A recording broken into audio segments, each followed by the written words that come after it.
จะมีพวกปุกมาบองปะอนต่างๆเนี่ยขยมมาชมโกนเพื่อนจะเนี่ยจะมีเลี้ยงเชียม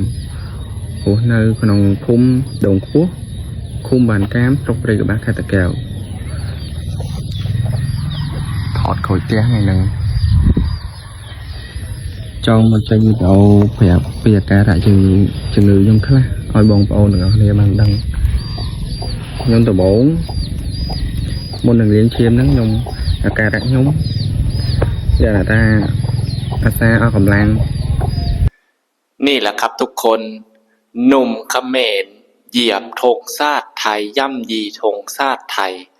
สุดท้ายไปไม่รอดครับพี่ๆตอนนี้ออกมาขอโทษ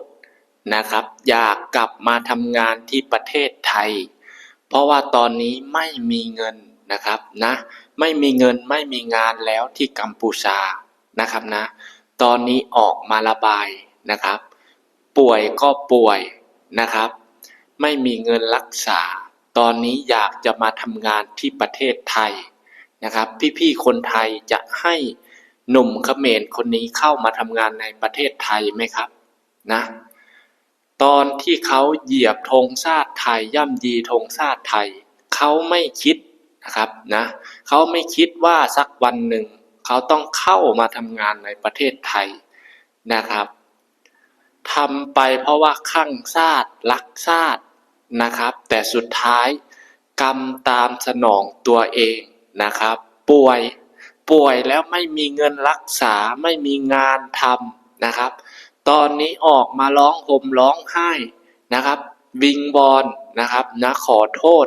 กับสิ่งที่ตัวเองได้ทำกับสิ่งที่ตัวเองได้กระทำกับธงชาติไทยนะครับนะสุดท้ายอยากจะมาทำงานที่ประเทศไทยอีกท่านผู้ชมเนาะเพราะว่าที่เขมรตอนนี้งานไม่มีท่านผู้ชมนะเอาจริงๆนะครับตอนนี้ที่เขมรนี่ไม่มีงานเลยนะครับนะแรงงานเขมรเนี่ยตกงานเพียบท่านผู้ชมเนาะนับพันนับแสนคนนะครับตอนนี้ที่ไม่สามารถเข้ามาทำงานในประเทศไทยได้เห็นคนเขมรบอกว่าจะไปทำงานที่มาเลเซียก็ไปไม่ได้เพราะว่ากรมแรงงานมาเลเซียคืออยู่ประเทศไทยเนี่ยสวัสดิการมันเยอะกว่านะครับคลอดลูกฟรีประกันสังคมนี่ก็ดีไปรักษาฟรีอีกนะท่านผู้ชมเนี่ยอยู่ประเทศไทยนี่สบายนะครับแต่หนุ่มเขมรคนนี้ตัดหม้อข้าวตัวเองตัดแขนตัดขาตัวเองท่านผู้ชมเนาะกับพฤติกรรมที่เขาทำกับธงชาติไทยตัดทำมาหากินนะครับตัดทางทำมาหากินทำงานตัวเองนี่แหละครับสุดท้ายก็ออกมาขอโทษนะครับอยากจะมาทำงานที่ประเทศไทยอีกนะพี่ๆคนไทยคิดว่ายังไงครับจะให้หนุ่มเขมรคนที่ย่ำยีธงชาติไทยมาทำงานที่ประเทศไทยไหมครับนะส่วนตัวบ่าวกีตาร์นี่บอกเลยว่าถ้าเหยียบเข้ามาในประเทศไทยนะครับบ่าวกีตาร์คนหนึ่งนะครับนะจะไปขอลายเซ็นเขานะครับกับสิ่งที่เขาทำเนาะตอนนี้มาสำนึกผิดนะครับมาขอโทษมันก็ไม่ทันแล้วนะครับลำพังตัวเองยังเอาไม่รอดท่านผู้ชมเนาะกับสิ่งที่ตัวเองทำไปกรรมตามสนองครับตอนนี้ก็ป่วยอยู่นะท่านผู้ชมป่วยไม่มีเงินรักษาคนเขมรที่บอกว่าเสิร์ชซูให้กำลังใจหนุ่มเขมรคนนี้ไม่มีใครมาบริจาคเงินให้เขาเลยนะครับได้แต่ออกมาตัดพ้อนะครับได้แต่ออกมาบ่นว่าตอนนี้ขาดรายได้ไม่มีงานทำนะครับนะนอนอยู่บ้านแถมยังป่วยนะครับตอนนี้ร้องห่มร้องไห้ขอความสงสารนะครับอยากให้อินฟูเขมรทั้งหลายไปช่วยเหลือเขาด้วยนะ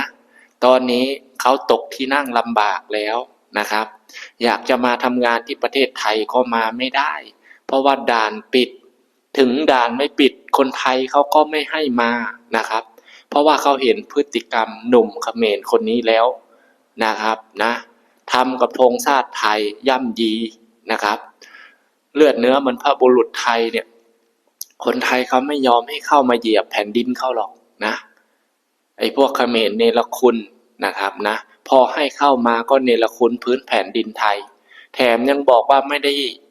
เป็นบุญคุณอะไรต่อกันเลยนะครับดูคำพูดของเขมรเนาะท่านผู้ชมบ่าวกีตาร์จะให้พี่ๆมาดูตอนหนุ่มเขมรร้องห่มร้องไห้นะครับขอโทษกับสิ่งที่ตัวเองทำออกมานั่งระบายอยากจะมาทำงานที่ประเทศไทยท่านผู้ชมนะครับนะมาติดตามรับชมได้เลยครับนะจะมีรูปปุกแม่บองปะโอนต่างอาคเนียขยมบาชโมโกนเพื่อนจะเนี่ยจะมีเลี้ยงเชียมโอ้ในขนมพุ่มดงคั่วคุมบานแก้มตกไปกับบ้านคาตะแก้วถอดขอยแก้งไงนึงtrong một tranh video phải bịa cái tại chừng nữ trong khác hỏi bong bao nữa này bằng đăng